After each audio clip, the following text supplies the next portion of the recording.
In Sudan, tensions are rising as independence for South Sudan draws closer. Issues over citizenship, border disputes and oil revenues remain unresolved. VOA'S Mariama Diallo reports.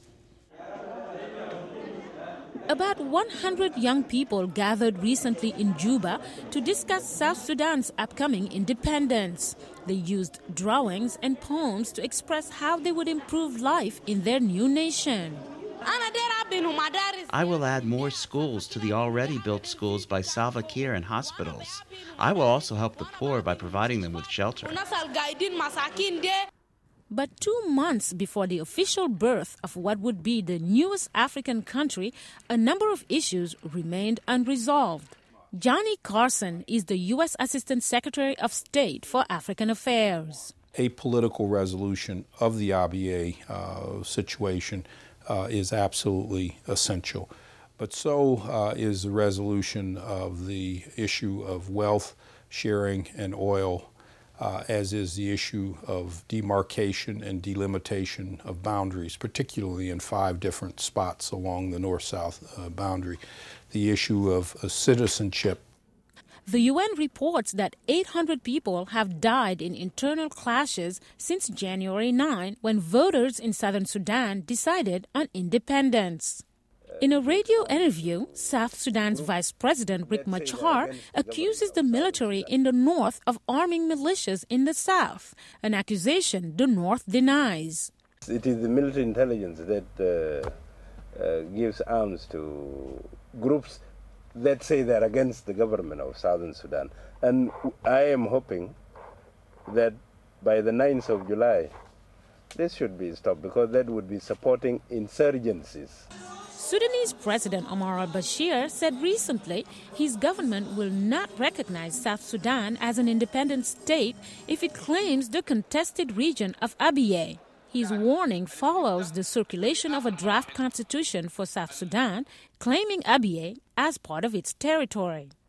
Abyei is home to both the indigenous southern Gandinka people and the northern Miseria, who rely on Abyei as grazing land for their cattle.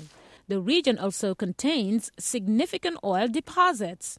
Under a comprehensive peace agreement signed in 2005, Abyei's future with either North or South is supposed to be determined by a still unscheduled referendum.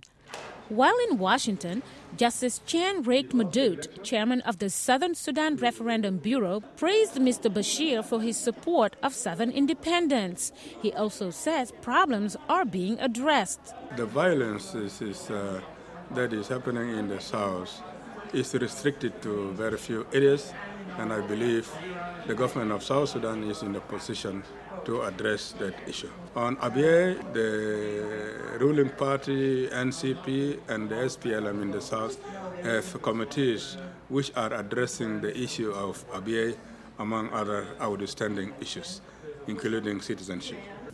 But for Abyei specifically, time is running out. We are left with only May and June, and if you see the situation, you can't be sure whether this issue will be addressed before July 9th.